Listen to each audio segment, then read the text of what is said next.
Greetings and welcome to Education in Focus, powered by Chalkboard News. I am Dan McCaleb, Vice President of News and Content at the Franklin News Foundation, publisher of ChalkboardNews.com. Chalkboard is a news website dedicated to issues related to K-12 education. And again, joining me is Brendan Clary, Chalkboard's K-12 editor. We are recording this Monday, July 24th. Brendan, there's been debates around the country in recent years about issues related to LGBTQ plus content in curriculum in schools and parental notification policies when it comes to a student who may question their gender identity. This debate recently took a head in two California school districts, and you wrote about it at Chalkboard News. Bring us up to speed on what's going on here. Yeah, sure. So on Thursday night last week, the Chino Valley Unified School District, they had a Board of Education meeting, and they basically approved a policy that would require the district to inform parents if a student identified as transgender. Basically, if they ask for some accommodations or a name change that was on their official records, then the school would have to tell parents, hey, this is going on. This is something happened. And also last week, there was Temecula Valley Unified School District. They voted to reject a curriculum that included references to a gay historical figure, Harvey Milk. But then they actually, on Friday, they had a special board meeting and they rescinded that vote, kind of went back on it and approved that new curriculum that would be in compliance with the state. So that all happened. There was some back and forth with the governor. So we can get into the Chino Valley School Board first. And so essentially what happened there is there was they've been considering this policy to implement these parental rights, which has been it's very contentious. Critics of that proposal basically said that this would out students to their parents.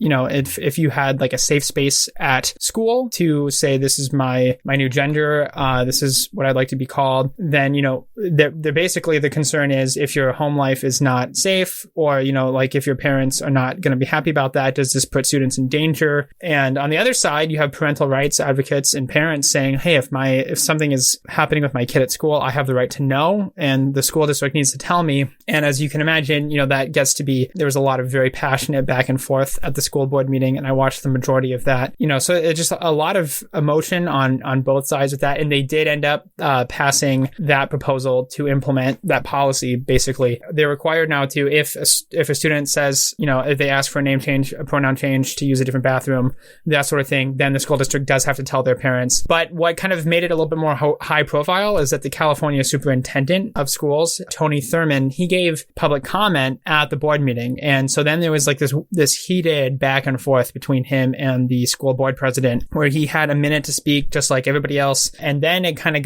and he was very much in the camp that was critical of this proposal. And he said, I want you to consider the students who are mentally unstable, or, they might not be in a home where they feel safe telling their parents about this. And then the school board president, I think her name is Sonia Shaw, she kind of was yelling at him and saying, it's time for you to be done and you need to get out of here, and you would not let me speak in Sacramento if this was your floor, basically. And he stood there at the podium for, a while arguing with school safety resource officers and basically had to be walked out by school safety. So it was kind of like a crazy sort of thing, a tension between Sacramento and this local school board that's implementing controversial policy that puts parental notifications, that policy over protections for transgender students, as critics would see that. I imagine these kinds of back and forth at school board meetings are happening across the country. This particular case where the state superintendent of education shows up at the school board meeting and goes back and forth with the school board chair is unusual, unique, or whatever. But these same kind of parental notification debates are happening literally across the country. I can only speak for myself as a parent of two young adults, now college-age students, a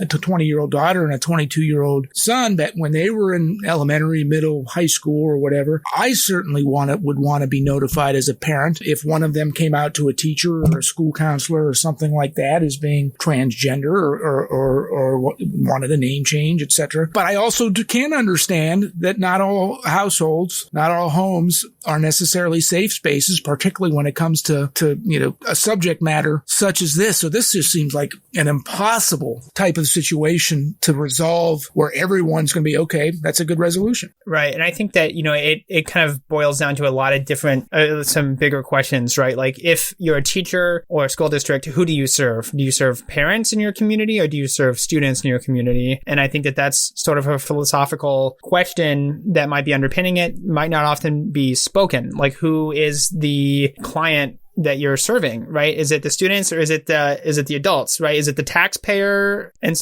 I think that that's a bigger question that's not always being answered. And I think that you're right. Like I have seen some school districts in my reporting, that are basically wondering like if it's a situation like where students don't feel safe at home, then that might be a way for the school district to step in and try to facilitate a healthy discussion. So I have seen that maybe as like a middle line of, we want a policy where we will tell parents, but maybe we talk with the student first and then try to help them tell their parents or, just let them know that we will tell their parents on this date that they have requested a name change or some accommodation. So that might be like a middle ground. But, as you said, it is a very difficult question. There will be times, I'm sure, where there are different conflicting needs there and not every policy might be perfect. We only have a minute or two left, so let's briefly get back to the curriculum issue. Yeah, so there's another school board, the Temecula Valley School Board. They voted to reject a social studies curriculum. So last week they rejected that curriculum because it mentioned supplemental materials mentioned Harvey Milk, who was the first openly gay man to hold public office in California, and he was assassinated in 1978. And our listeners might know the name, might remember the name